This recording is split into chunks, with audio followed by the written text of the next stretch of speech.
Hello and welcome to a brand new episode of Black, White, and Red All Over. I'm Victor Dandridge, the hardest working man in comics. Ryan Seymore, King of Comic Town, here from my living room. Yeah, we're doing a little, virtual spacing. We kind of missed doing this a little bit. I think we had some fun doing it last year during the heart of COVID. So we're bringing it back just for, just a little bit. Actually, it's Jeremy's fault. Jeremy's not in town, and so we had to do this virtually. We miss you, Jeremy. We hope you're doing well wherever you are that you've left us to our own devices. Normally we chop it up just a little bit, and I have to ask some questions. Sony dropped some like crazy video game trailers last week. Have you seen those? Some of them are kind of ridiculous, right? Like that Spider-Man 2 game, which looks like it might be multiplayer. Yeah, it made me tingle. I'm not gonna lie. My Peter tingle was the Peter tingle was high. Was high. Venom strike. Oh god. That looked good. I really like the Wolverine game from Insomnia. That awesome. I was really curious, so obviously with Spider-Man, it's Sony, right? There's no two ways about that. So that's definitely staying on the PlayStation. But Wolverine is not under Sony stuff. So is that a Sony exclusive? Jeremy's shaking his head saying yes. What? It is interesting. That's wild. I would be, if I was Xbox, I would be so mad. Is it exclusive because he's a mutant? It shouldn't be, I guess, because technically when it comes to the right stuff, that stuff is with Marvel Studios. Yeah. Unlike Sony having Spider-Man. So I don't know. I think Xbox need to add another zero to it, bro. Put another zero on the back end. Make something happen. That's all I'm saying. It'll sell. Right? It'll sell. Immediately. But did you get a chance to watch the Matrix trailer? Yes. God, I'm so torn on it. Because it's perfect. Never seeing it. Everything I fill in all the gaps in the story in my mind, the blood between Neo and Trinity. I'm just afraid that when I go to watch it, it's not gonna be. I understand. Yeah, it's like going home, and maybe it's not quite the same. Yeah, I get that. Over the last 2 days, I've totally binged the first 3 movies, and I'm just in that space. Yeah, in that space. So it's so good. Is it weird that they're not doing the color change, the tinting? Yes. Okay, so that is weird. No. Because literally, this is gonna be such a bougie reveal. So in our family room, we've got a color change light, and literally the other day when I was watching it, I was changing it between green and blue based on where they were in the movie. Yeah, and the trailer doesn't do that. And I was like, are they not? You can't do that. That's an integral part of. Key piece of storytelling. It's a key piece. This is what happens when only one of the Wachowskis returns. That's all I'm saying. I mean no disrespect, but we need them both. I got to form like Voltron, come back together, synergy. But that's all right. All right, so let's jump into this because we got some amazing books that we read. Yeah. Wide range of things. Okay, so honorable mention wise, I've got 3. You've got 2. Yeah, because somehow I can't count the 6. I mean, I couldn't get my shoe off. I couldn't get the extra digit. It happens. So I'm gonna go for what I know is the different one first. All right. So Beyond the Breach, number 3. Ed Brisson, Damian Casiro. The way this story is building, it was really tough to put it on the honorable mentions pile. Let me just say that. The visuals of it are still fantastic. We are introduced to this very harsh looking character from Samuel's world where, they seemingly know this guy and they don't have a very favorable opinion of him. But we have this standoff that is one of the most intelligent, logistic standoff conversations I think I've ever read where, this person's like, hey, this is the situation. Give us this thing, person, place, whatever, or else we kill you. And then, other people are like, well, we have no allegiance to them, but you have already killed one of us. So should we have an allegiance to you? It was so well thought out. I really enjoyed it. This is definitely one of those books where as I was reading, I was like, Ed Brisson had this thought like a long time ago, and he's like, I'm gonna write this into something. Somewhere this is getting answered. So this is a lot of fun. A lot of fun. Nice. Very much so. All right, where do you want to go next? We want to stick with the Aftershock theme? Okay. Yeah. Oh, no, that's right. Ignore me. I'm also bad at other stuff, too. What about... I wasn't going to say it. Jupiter's, maybe? Let's do it. Jupiter's Legacy Requiem, number 4. Man. Okay. We were just talking about this before we started recording, and this series, okay, when Mark normally had done Jupiter's Legacy as a series, short 6-issue runs at most, right? So you're getting in, getting out. He's taking full advantage of the 12 issues, and this is going on a journey. Yeah, there's on an absolute journey. Breathing room to grow. Yeah. Slowly and methodically certain story arcs. Because there's a couple different stories going on in this. Right. The family is at different stages, and they're Guy Fawkes. Oh my gosh, what a hot mess. I love me some Hutch though. Yeah, right. Like I'm pulling for him, but he's just he's just Hutching him. Yeah. It's the worst. It's the absolute worst. So this is gonna be a weird statement. Do you feel like this is the most mature version or piece of this series? Not that anything else was immature, but that this is aiming to tackle so many stories at one time with so many different characters that it almost requires like a sophistication to follow along. Is that, am I being weird? No. There's definitely it's one like Games of Thronian, or because there's so many characters and so many different generations, and keeping track of everything. Because you've got the political story with China, you've got the sci-fi story with the past, and also sweet Chloe, and then you got Sky Fox. You have, which is just like this real gritty, noirish. Like the dude's life is a train wreck. Oh, it's the worst. Yeah, no, it's definitely it's definitely the most mature of the Jupiter's books we've seen. And like you said, not like the other stuff was immature, but the other stuff, since it was on this truncated 6-issue story arc timeline. Good word for it. This one has all the extra pages that Miller and Edwards can really build something with. That's even more grand than, I think the closest we got would have been the prequel stuff, the Jupiter Circle. Yeah. And that was, so this was, I'm really looking forward to seeing, because I want to understand what the master plan was behind the people that provided the superpowers. Yes. Because there's something going on there. Like Chloe and the current Utopian know some things that I don't know that they fully grasp yet. Right. And I just want I want Hutch to get his come on, man, together. Please, because he's like my favorite. He is my actual favorite. So I need him to get it together. And what sucks is we're, as much as I enjoyed the television series, we're never going to get the full Jupiter's experience. Like I think we should, but right. That's me being a whiner. I mean, no, that's not whiny. But technically, because Netflix owns it, maybe 4 years, 5 years down the line, we will get a Justice League Bruce Timm style series of Jupiter's Legacy. I'm just putting it out there in the ether. I'm just telling you what I want to see.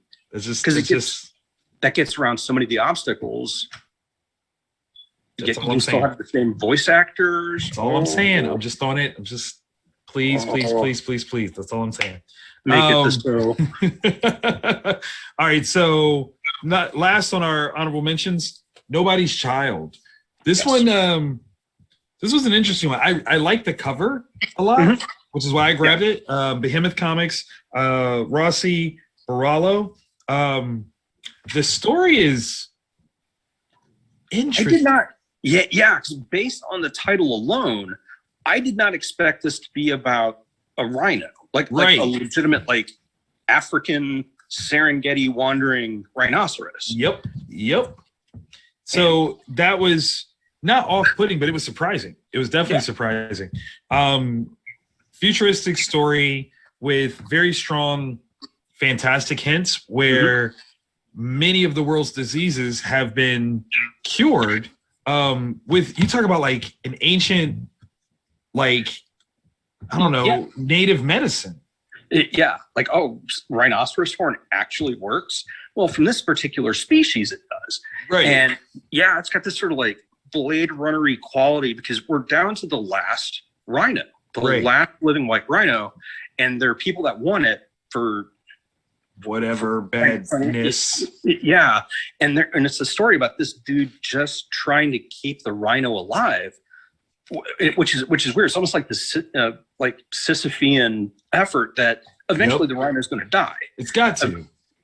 Eventually, with enough poachers, you're not going to be able to stop them. The odds are just against you. Like, this is what it is. But yeah, man, this is deep. It's like what is that? Blood Diamonds, but with like a rhino. And what's really crazy is from the cover, you can see that this rhino's horn has already been removed for the most part. So this is really like a spiritual, savior story. Like it's not even like, I got to keep the horn straight. Horn's already. You already done. It's already gone. It's already gone, bro. So, but it's interesting. Like I think we both agree that oddly it's the weakest of the set. Yeah, but it's not bad. Yeah, that's definitely not saying it's weak. It's just the problem is, like, viewers, please understand, this is like 6 or 8 out of the 80 titles that are shipping this week. So saying one is the weakest of this group is still saying, like, I don't know, Usain Bolt's, slowest time 3 months ago was the weakest. These are all show-stopping books. Exactly. And like this one, how many people actually tackle, because it's not eco-horror, it's like an actual, we're seeing species die off. Right. And this behemoth is tackling that right out. So it's amazing. But these other ones are just, they're just really, really that good. Yeah, really that good in conversation. But this one, because like you said, it's such a non-traditional subject matter. I got to give this a shot just to see where this goes. Like, at least, like, I'm challenging our viewers to knuckle down and sign on for the first 3 issues of this title. Like, and let us know from there, like, what do you think? Like, 3 issues in, are you on it? Are you not? What's up? Because I really am curious about how you guys vibe with this title, because it's so very different than almost anything I think I've ever read. So I'm picturing, like, if this was like live action, right? Echofor maybe as maybe because there's this noble quality about this character, and they're not going to get the stain out of that front seat. Never. Once you guys read the book, you will know what I'm talking about. And listen. Remind you, this is in Africa, so it gets hot. It gets hot fast. Geez. That's baked in. I'm just saying. There are going to be some other animals that are going to smell that go, I think I need to ride. I need to ride with you guys. Let me just roll with you. It smells like poached poacher. How do you like your poacher? Poached. Yeah. Perfect. Good. It's delicious. All right. So what would be our acrylics this week? Yes. We've got 2 that are the same, 1 different. Yes. I want to know about your different because. All right. So one of the things Marvel does really, really well from the comic perspective is when there's going to be a television series or a movie or something coming up, have a hard copy book that you can read of that character. Kang is a character that's had so many different versions. He's been a pharaoh. He's been a conqueror from the future. He's been a young Avenger, but he's never really had his own book. Like, he's been thrown into Avengers, thrown into FF. Part of the buddy cop drama that was the Doom miniseries. But he's the focus on his own series right now, and it's just so insanely well done because it's version of Richards, the Richards futurist family member who turns into Kang eventually. So he's related to Reed Richards, but down the line, and he's been kidnapped by another version of Kang further down the timeline with this express purpose of teaching him how to be the best Kang possible. Wow. So the first issue is this whole setup, and Richards just being like, I hate you, man. I don't want to become you. And ends up, creating a situation, kills him, and ends up in the past in with Rama Tut. Oh. So in this particular issue, because he's bouncing from time to time, and it's interesting because we're watching him learn how to become Kang, and we see how he develops these views of the world, views of love, views of friendship, views of power structure, and it's really cool because instead of this character being in these opportunities to be, I'm not going to be Kang. I've seen what this dude is. I'm going to be something better. They're just getting chipped away and they don't have any control. Like it's this inertia they're being dragged into being Kang the Conqueror. I love it. So in this issue, he's stopped by a Moon Knight. Okay. Because Khonshu's been around all this time. Right. So we got that going on. We've got his interaction with Rama Tut, and I don't remember anybody ever drawing or telling a story with Rama Tut and another character who was in Egypt. Whoa! Yeah. So. Okay. Yeah. Okay. Because as soon as they showed the fight start, I'm like, wait a minute, that's powerful. I like that. Yeah. I like that. All right, so riding your wave, Fantastic 435. Yeah. Which big 60th anniversary issue here. I mean, this is a trade paperback. Okay. Oh, yeah. Like it's a trade. $10 for this bad boy. But let me just give you the rundown in terms of who wrote and drew. Dan Slott, Jason Liu, Mark Waid, those are writers. Artists, we have John Romita Jr., Jason Liu, Paul Renaud, JP Meyer, Cam Smith, Jason Liu, Mark Morales, Paul Renaud, Raphael Fontierier, Scott Hanna, Marty Garcia, Eric Arcaniga, Jason Liu. Jason's done everything, and Paul Renaud. So lots of contributors to this one.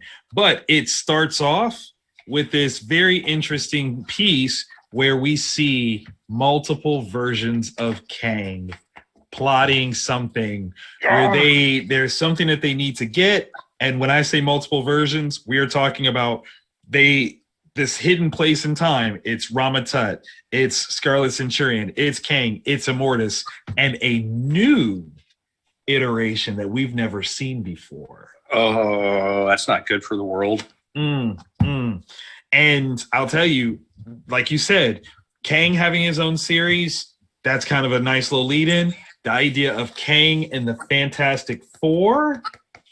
Yeah.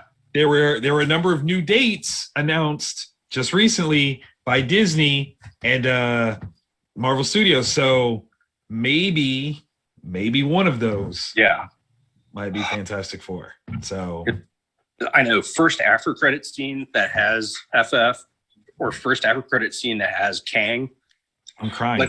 Like we've seen Kang, but we haven't seen Kang. We haven't seen Kang. Yeah. Right. Like you've seen a king, but you ain't seen a Kang. Trust me when I tell y'all, like this, if you watch Loki and you're like, oh, that guy was kooky and crazy. Yes, you're absolutely right. He was kooky and crazy. He was not the Conqueror. Yeah. Just you wait. Oh, it's going to be awesome. So good. So good. He's going to play that character so well. Like it's going to be amazeballs. Yeah. Amazeballs. I can't wait. I cannot wait. Campisi? Yeah, let's do that. Picking up where I left off earlier with AfterShock. Yeah. Issue 2. James Patrick, Marco Licati. Why is this book so smart? I don't know, because it's one that it's a mafioso, like a Sopranos style family in a Sopranos style setting, but there's dragons in the world. Which there's a dragon, real dragons, like they're ready for it. Yeah, and how do you successfully make that a serious story, right? That has a rich history with these characters that I want to know more about. Yep. And like this creative team is absolutely nailing it. It's this dragon that is descended from a line of dragons that were almost all wiped out years and years ago by a group of knights and and kings and other crap like that. They just hated the dragons. Right. And this dragon, has tracked down the last remaining member of this particular bloodline, and he's like, I'm gonna burn your city down unless you bring me this dude. Bring me that dude. Bring him to me. Like, so I can end this. I'm telling you right now, it's either you bring him to me so I can end this, or I'm ending all of you and I'm giving you a name. So instead of it being a who done it, it's a who is it. Yeah. And that is the thing that is launching this amazing trip through a Sopranos style underworld. Yes. We're beginning to find out who this mysterious person is, how they're related to other people that are related. God, when they drop that knowledge in the one scene with the yes, it's like, holy crap! What do you do? What do you do? It should be simple, but it's not. No. You're talking allegiances and loyalties, and my word is my bond, and I said this, and therefore that, and But there's a dragon that's going to smoke the entire city. I mean, but my word, though. But my word. Oh my gosh, yeah. Yeah. And I mean, considering how this person possibly got their, immunity status. Yeah. That'd be a hard pill to go away from. So it is. That last sequence was, because I was the first couple panels, I'm like, oh no. I know why they're asking those questions. Yep. It's about to go down. It's about to go down. And I'm feeling bad for the protagonist, but at the same time, they got a point. They do have a point. Like, you were supposed to do this and you didn't. We're upset and we can't take it out on anybody else but you. Right? What are they have nothing to lose. Like, oh my gosh, this is so cool. Because the dragon, it's a dragon. But like, the best way to think of it is this person who has an immunity. Like, right? They have a thing that they have power over everybody else. It just make it a human that can do that. It's like I've got connections, and it is just a great mafia story. Yep. That is being told. That just happens to have a dragon in it. But but a legit dope dragon. What is Easter bread? I don't know, but I need to know. Right? Because I need to know what that is. Delicious enough that you would give it to a dragon. Like, I need to know what that is. Guys, if you could, in the comments below, let us know what Easter bread is and where we can get some, okay? I need both of those. Let us know what it is and where we can get some, because I need to try this. Because I almost looked it up. I was like, I feel like I should know. This close. When we stop recording, I'm probably going to look it up. I'm not going to. Yeah. Like, oh, man, that shawarma. What is Easter bread? I need to know. Yeah. It's a type of heroin only found. You're like, good enough for dragons, good enough for me. Like, I mean, I'm just saying. All right, so last but certainly not least, Primordial, number 1, Image Comics, Jeff Lemire, Andrea Sorrentino, Dave Stewart. Okay. I feel like this is the heir to the We Three throne. I kind of got that vibe, especially. It felt like the art style changed. It did. Yeah. It did. Oh my gosh. This is awesome. It's because it's got the We Three vibe. Yep. It's, without giving anything away, it is the story about, it's an alternate universe, where the space race stopped. Both Russia and America were like, we've sent some animals up, they all died, so we're going to be cool, and that's we're not going to do this anymore. and that's not the story. Like, there's some X-Files stuff going on. Or that was a story. Yeah. Because, man. Yeah. First of all, like the way this opens up, the art is haunting and gothic in such a brilliant way. Like it's got very Sienkiewicz vibes to it, which I loved. Like I was immediately like, what is this? Yeah. And then once you get into it, the very X-Filesian vibe to it was super on point. Like it's one that, as I was reading this, I was glad that Department of Truth, they're separation time wise from when Department started and this one started, because they both kind of have that same sort of vibe in that you think you know the world, but like as layers of truth are being pulled back, you're like, oh, okay, there's I don't know this at all. And when I fully realized that it was an alternate timeline, and when they started, because this poor dude, the protagonist is an MIT top of everything. Like this dude is super smart, right? And he's being sent in to try to find the leftover technologies from the NASA space programs for military purposes. And he's a space buff. He followed the space race for both U.S. and Russia. He thought he had a plan right now, right? And instead, he's smack in the middle of something that is way bigger than him. Way bigger. And considering the time and the assumed vibe when you open it, right? He's not in a position to really be questioning people without some serious repercussions coming. Like, like, oh, you're the janitor. Oh. Right. Actually, you're like, oh, well, I didn't think you would be. The janitor is so well spoken. Right. Like, you're very articulate for a janitor. I'm a doctor from MIT. Yeah. I'm here to. What made you think I was the janitor? Yeah. What was it? Yeah. No, this was a good one, man. And it's sparse but smart. Yeah, really. And the like the weird moments, because there were weird moments, kind of like 2001, the end of 2001: A Space Odyssey. Yes. That you're like, what the heck is going on? And it's not like, at first it confused me, and then I started to realize, wait, there's something. These are the moments where we're looking in on something that is not even remotely anything that we consider normal. I realized it when the one spread was the Great Homage, and I was like, okay. Yeah, that one. Yeah.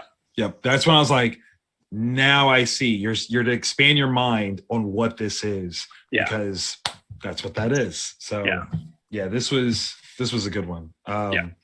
Huge shout out. The cover art is brilliant. Oh yeah, which I give mad credit to. So, and okay, this is a weird one, but I got to give some love to the inside front cover. The design of that was so really well done and just interesting that I knew I was going to love this book. So, redact, really cool. Redact. Oh, like great, super dope, super dope. I love it. So amazing week, like so much wonderful goodness. We hope you guys enjoyed this episode. If you did like it, give us that thumbs up, because we need that validation in our life. Yep. And if you enjoyed it, you can also subscribe, because we do this every week. Hit the bell. You will know when we've uploaded. That's right. And even when we're not in town, we're still here reading things for you, because we love you. We love all of you. Well, I thought we weren't going to talk about him. No. Whatever. Yeah. That's the last time. I'm over it, Ted. Yeah.